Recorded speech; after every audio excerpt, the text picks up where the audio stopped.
문제입니다. 내 자아를 죽이지 못하는데 성령 받으면 내 못난 자아를 죽일 수가 있다는 것입니다. 그러므로 사도 바울은 나는 날마다 죽노라. 과연 이 말씀대로 성령을 받은 제자들은 사도 요한 빼고 다 순교했습니다. 사도 요한 빼고 다 순교했습니다. 심지어 베드로는 예수님 3번 부인했다고 하는 그 부끄러운 고백 속에 예수님은 이렇게 십자가 지셨으나 나는 거꾸로 십자가 죽겠다고 하여 십자가를 거꾸로 매달았다는 그러한 전설도 있습니다.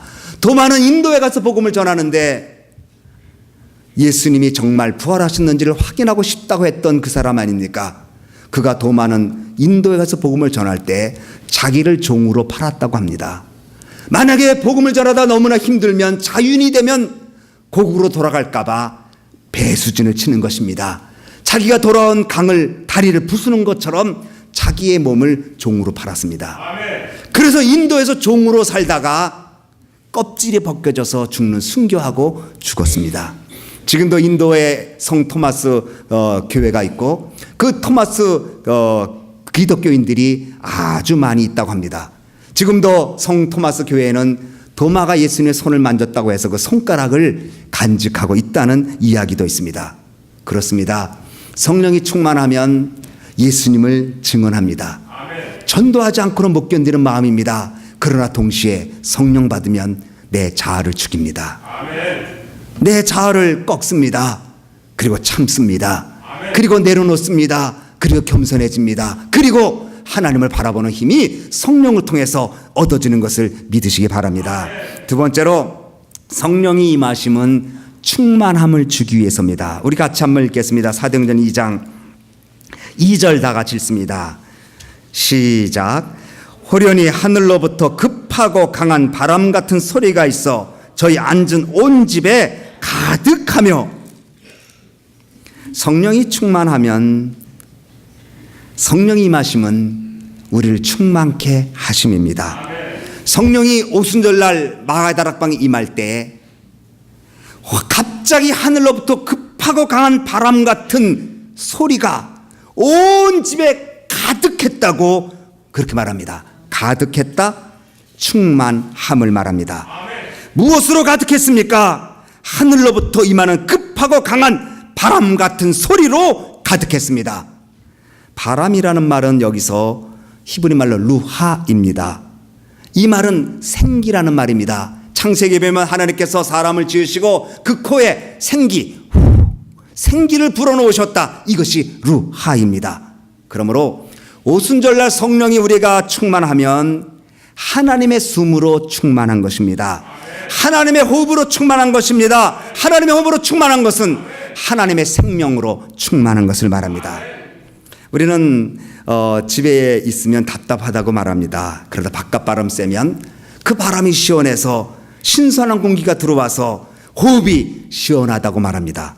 사도행전에 보면 사도 베드로가 너희가 성령 받으면 유쾌하게 되는 날이 올 것이라고 말했습니다. 바로 그 유쾌하게 되는 날이라는 것이 바로 하나님의 호흡을 의미합니다. 오늘 여러분 답답합니까? 뭔지 모르게 여러분 삶을 짓누르는 것이 있습니까? 뭔지 모르게 근심으로 가득 차 있습니까? 하나님의 바람이 불어와야 합니다. 하나님의 생기가 들어와야 답답하고 나를 눌렀던 것에서 자유로움을 얻는 것, 그리고 유쾌하게 되는 것이 이룬다는 것을 믿어야 합니다. 이 세상은 내가 성령으로 충만하지 않으면 다른 것으로 충만하면서 살 수밖에 없습니다. 중간지대는 없습니다. 성령으로 충만하든지 세상으로 충만하든지 해야 합니다. 우리가 잘 아는 대로 코카콜라 사장이 이렇게 말했다고 하지 않습니까? 나는 코카콜라가 어떻게 좋은지 내 심장의 피를 빼내고 피 대신 코카콜라를 돌리고 싶다. 코카콜라로 그 사람은 가득 차 있다고 말합니다. 유명한 축구 선수 중 한 사람은 이렇게 말했습니다. 나는 공이 너무나 좋다. 그래서 공을 찰 땐 공만 찾고 공을 차지 않아야 할 때는 공만 생각했다. 공을 찰 때는 공을 찾고 공을 차지 않고 있을 때는 공만 생각했다. 공으로 시작해서 공으로 끝났어요. 모세의 마음, 이스라엘 백성들을 구원하고자 하는 해방의 소리로 가득 찼습니다. 120명의 성도들이 한 마음으로 기도할 때 그 방에 하나님의 바람소리, 하나님의 성령, 하나님의 생기로 가득 차 있게 되었습니다. 성경에 사람이 마음으로 가득한 것이 밖으로 나온다고 말했습니다. 여러분 마음에 무엇이 가득한지 여러분 밖으로 나오는 말, 여러분 얼굴, 여러분의 생각 속에 드러나 있습니다. 재밌는 얘기가 있습니다. 제가 한국에 다녀오지 않았습니까? 한국에 다녀왔는데 한국에 세 가지가 가득 찼어요. 하나는 책을 보지 않고 전부 스마트폰이에요. 물론 스마트폰 속에 책이 있겠지만 이제는 주로 저는 전철을 타고 다녔는데 전철을 타서 보면 신문을 보거나 책을 보는 분은 연세 많으신 분이고 거의 다 스마트폰으로 TV를 보거나 뭐 이렇게 메시지를 보내는 것으로 가득 차 있어요. 두 번째, 플랜카드가 너무나 많아요. 배너, 다시 말하면 배너. 온갖 배너가 가득해요. 심지어 교통사고 주인을 찾습니다. 이런 광고까지 가득 차 있어요. 세 번째, 음식점이 많아요. 음식점이. 그래 음식점이 가득해요. 속으로 그랬어요. 야, 이 많은 음식점에 모든 사람들이 가득 찰 텐데. 그러니까 제가 느낀 거는 음식점이 가득 차고 광고하는 플랜카드가 가득 차고 그리고 거기에 또 뭐가 가득 차요? 스마트폰이 가득 차 있어. 그래서 음식 먹는 일에 사람들이 관심을 갖고 스마트폰 하는 이 IT 산업에 관심을 갖고 어떻게 하든지 자신을 드러내려고 하는 광고 산업에 관심이 많은 것 같아요. 속에 가득한 것이 나고 있지 않습니까? 한국에 복덕방을 하는 장로님이 계셨습니다. 이분은 어떻게 하든지 계약을 많이 하고 또 그리고 아파트를 많이 이렇게 팔아야 좋은 일이죠. 근데 그날도 아파트 계약서를 쓰다가 급하게 교회로 달려가야 했습니다. 그날 예배 사회였습니다. 장로님 깜빡 모르고 급하게 그 일 하다가 생각이 나서 그 잠깐 보류하고 교회로 달려갔습니다. 그리고 사회 볼 때 우리 준비 찬송 한 곡 하고 부르고 우리 예배를 드리겠습니다 하고 숨을 좀 돌리기 위해서 광고를 했습니다. 그러면서 이렇게 말했습니다. 자기도 모르게 찬송가 417동을 부르십시다. 찬송가 417장을 부르자고 해야 되는데 아파트 동수가 생각났어요. 417동을 부릅시다. 여러분 성령이 충만하면 하나님의 인격으로 가득차게 나와 있어요. 성령이 임하시면 가득 차 있어요. 그리고 불이 충만했어요. 불의 혀 같은 것이 각 사람 머리에 임했다고 그랬어요. 불은 빛입니다. 불은 깨끗하게 합니다. 불은 능력입니다. 불은 밝히 드러나는 것입니다. 불은 연단해서 새 것을 만드는 힘이 불입니다. 바로 이것이 성령님의 역사입니다. 구세군의 창시자 윌리엄 푸스가 한 번은 영국 왕 에드워드 7세가 그를 왕궁에 초대했습니다. 왕은 윌리엄 푸스의 손을 잡고 당신은 참으로 귀한 일을 영국에서 해주고 있습니다. 당신 덕분에 영국 사회가 밝아지고 있습니다. 이렇게 치하했습니다. 윌리엄 푸스가 왕궁을 떠날 때 에드워드 7세가 방명록에 사인을 좀 한 말 써달라고 부탁했습니다. 윌리엄 푸스는 이렇게 썼습니다. 폐하, 어떤 사람의 비전은 어떤 사람의 야심은 뛰어난 예술가가 되는 것이고 어떤 사람의 비전은 어떤 사람의 야심은 더 높은 명성을 얻는 것이고 어떤 사람의 야심은 더 많은 황금을 모으는 것입니다. 그러나 저 윌리엄 푸스의 야심은 더 많은 사람을 예수님께 인도하는 것입니다. 여러분 무엇으로 가득 차 있습니까? 세 번째, 성령이 임함으로 성도들에게 하늘의 비전을 주었습니다.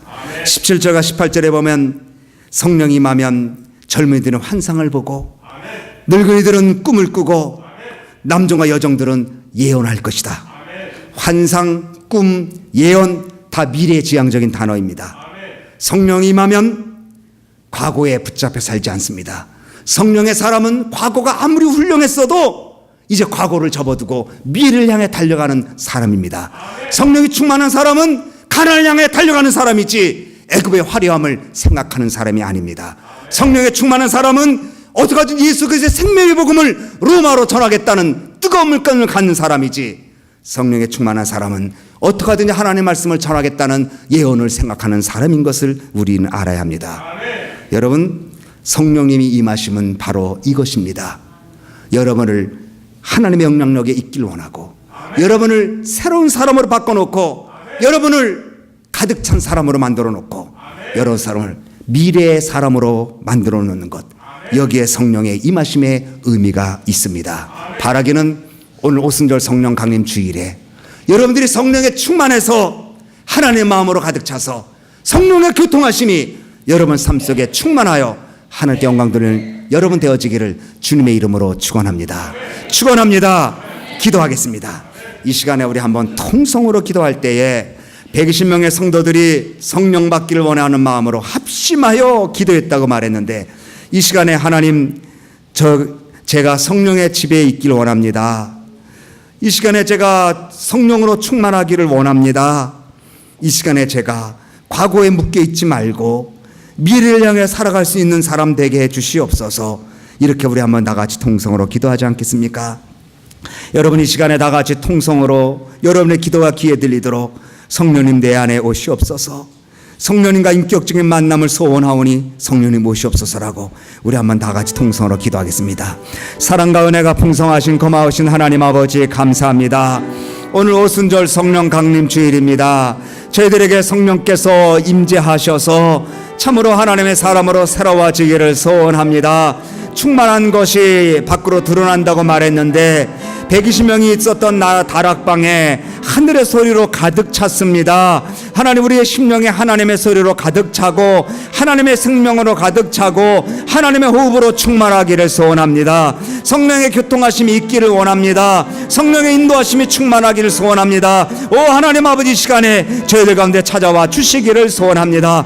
오순절 성령 강림 주일입니다. 아버지, 우리가 못하는 것은 알기는 알아도 듣기는 들었어도 보기는 보았어도 행할 능력이 없습니다. 하나님의 능력이 저희들 가운데 있기를 소원해서 하나님의 성령의 영향력을 받고 살게 하시고 하나님의 성령의 충만한 능력을 받고 살게 하시고, 그래서 예수 그리스도 생명의 증인이 되고 순교자가 되고 미래의 사람이 되어서 하나님을 위한 사람으로 살 수 있도록 주여 저희들을 도와주시기를 소원합니다. 하나님 아버지, 말로만 들었던 성령님이 내 속에서 나를 운행하게 하시고 귀로 들었던 성령의 역사가 내 속에 체험되게 하셔서 참으로 성령 충만한 성도, 성령으로 가득 찬 성도, 거룩한 성도 역사 감당하도록 하나님 역사하여 주시옵소서. 하나님, 저희들과 함께 하심을 감사하옵고 예수님 이름으로 기도하옵나이다. 아멘, 아멘.